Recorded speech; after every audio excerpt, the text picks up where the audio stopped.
like your license plate.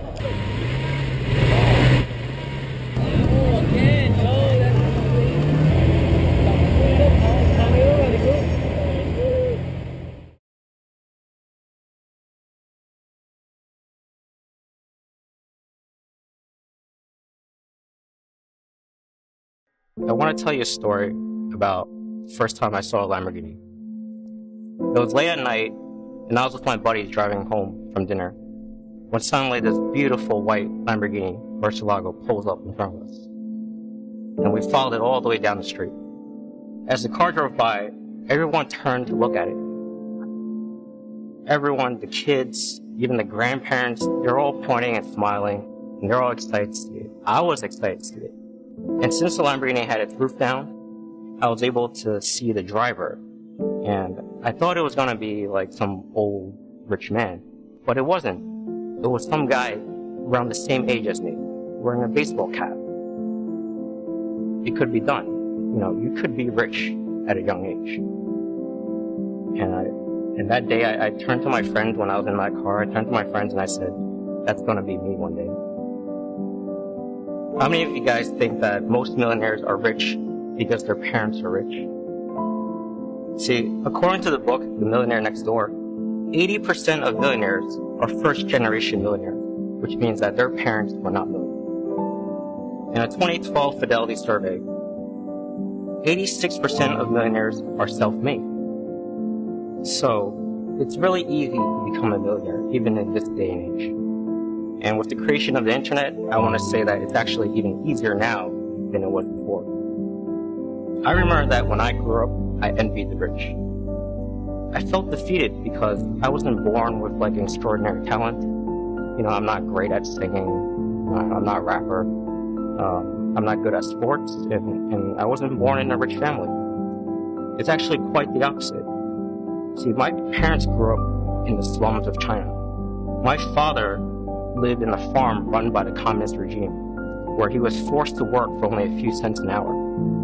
My mother lived in the projects, and I still remember the day I visited her hometown, in the apartment that she grew up in. And in the room was a bunk bed, meaning the bed took up half of her apartment. I think there are jail cells in the US that are bigger than my mother's apartment. They both saved and borrowed money from their family to immigrate to New York City in hopes of finding a better life. My father was so poor when he arrived in the US that he was forced to sleep in a YMCA. My mother came into the US without much either. Since she didn't speak English at all, she made a living by working in a sweatshop in Chinatown. Eventually, she met my father through a mutual friend and got married and had my brother and me. So, fast forward 20 years, it's about half a decade ago, and I was in college. And in college, I learned computer science and engineering. I fell in love, I had my heart broken, I drank alcohol, I experimented with drugs, I got arrested. In my first semester of college, my GPA was only a C+. So I played a lot of video games that year, a lot of online video games. And I knew that I had to change. So I stopped playing so many video games, and I started to study more. But the biggest impact on my life was that I went out and started to learn things on my own, outside of college. I learned PHP, I learned JavaScript, I learned CSS, I learned SQL. I basically learned all of web development on my own. After I graduated, I worked at a tech company in California called Earthlink. They hired me because I had a lot of experience in web development. I got paid a good salary, and I was happy with my life, and I was pretty happy with the way things were turning out. In October of that year, I received a phone call that changed my life forever. It was my aunt on the other side of the line. She called to tell me that my father had passed away. He was ill, and we thought he would recover, and none of us expected him to succumb to his illness. We were all devastated. Bruce Lee once said, "Do not pray for an easy life. Pray for the strength to endure a difficult one." The next few months that followed were the most grueling months I ever faced. Unfortunately for us, he passed away at the beginning of the recession. To make matters worse, my father's sudden death caused my mother to start having mental problems. So I moved back into my mother's house in New York to take care of her. This move across the country ended my relationship with my college girlfriend. My brother, on the other hand, he stayed in London to continue being with his college girlfriend of over 4 years. This meant that for months after my father's death, nobody in my family was making an income. I eventually found a job in Columbia University, and they gave me a MacBook as my work computer. As soon as I got the MacBook, I learned a new computer language called Objective-C on my own. It was a language used to code iPhone apps. Ever since I was young, I had a fascination with learning new skills and using those skills to help people, or at least create something that people found useful. This passing was unexpected, but it pushed me out of my comfort zone. Since I was the only one in my family making money at the time, I had to step up as the breadwinner, despite being only 22. So I knew that I had to work on a more profitable side business during those times that I wasn't working at my full-time job. Thus, coding apps during my free time made sense to me. While my peers were slowly eased into adulthood, I was pushed into the deep end of the pool without warning. I went from being a dependent to an independent, and the burden and responsibilities and stress that I received only worked to strengthen my character. But I wasn't always that strong. I admit that I had contemplated suicide during the days when life was too unbearable. But I could never go through with it. I knew that if I did, nobody would take care of my mother. Suicide was a coward's way out. I mean, I had fantasized about it. For those thinking about suicide, or will be thinking about suicide in the future, please realize that it's a really stupid way out. As with stocks and roller coasters, when you're at the lowest point in your life, you're only giving yourself more room to go up. So why leave the world at the lowest point in your life?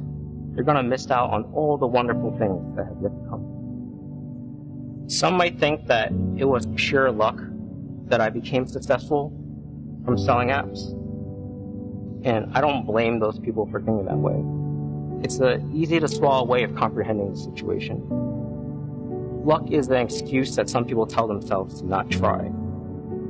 The most popular app that I created was called 50 Radio. In other words, it lets you listen in to what the police are saying on the police radio. It has since expanded to include firefighters, ambulance, air traffic control towers. In 2009, it became the #1 paid app in November. That app has helped a lot of people in numerous ways. I get emails from policemen and firemen thanking me for the app because sometimes their own radio wouldn't work and then they would switch over to my app. And then I get emails from people saying that the app helped them during natural disasters because they can get real-time information from my app faster than the news media will report. So during tornadoes and hurricanes and tsunamis and floods, my app usage goes up by a lot. Sometimes ER doctors use my app to get real-time information about who's going into their ER. This gives them time to prepare their ER for the victims. Someone once asked me, what differentiates you from the thousands of Google and other big tech companies' employees? How come you're so much more successful than them? Are you simply a better coder, or more creative, or maybe got lucky? Google and other tech companies' employees, they code things for other people, and they let their bosses and companies, they benefit from the profits that their code generates. So corporations like Google are making billions of dollars in profits. And the reason for this is because there are always employees who are willing to work for less. To be honest, I don't think even Google would have hired me if I applied. I don't doubt that there's Google's employees that are smarter than me, who can code better than me, but sadly that the money that should belong to them is taken away and redistributed to shareholders and to upper management. They'll escape from the time-consuming 9-to-5 office job, and they could work alone, like I have. It's much easier said than done. I mean, I wasn't really that brave in the beginning either. So instead, I actually stayed at my job. I stayed at my 9-to-5 job while I was working on my apps. But what separated me from the Google employees is that during the nights and weekends, I was working on my apps. There are days when I didn't even sleep. There are some weeks where I worked 72 hours straight with only 2 to 3 hours sleep. And I kept working and working because I had to provide for my family. And even though I made millions now, I still sometimes code nonstop and have sleepless nights. If your income is based on the number of hours you work, then there's only so much money you can make. But if you base your income on the number of downloads you get, then you could potentially make millions by charging a few dollars each to each of those millions of users. This is the same concept as to why movie stars and singers and athletes and book writers, they make millions. They are serving millions and billions of people, whereas a doctor can only see one patient at a time. Alright, one last piece of advice. Don't chase the easy money. And I have one last question for you guys to think about. If you flip a coin and it lands heads 99 times, what are the chances of it being tails the next time? Some people think that it's more likely to be tails, but it's not. It's always a 50-50% chance when you flip a coin. A coin has no memory of what it was flipped before. But some people don't understand this concept, and that's why gambling is an addiction. They hope that the universe would balance itself and make them win again after losing so many times. But the truth is, life is not like that. The universe does not tip the scale for us. And we have to make our own winnings from what we're dealt with in life. Thank you very much.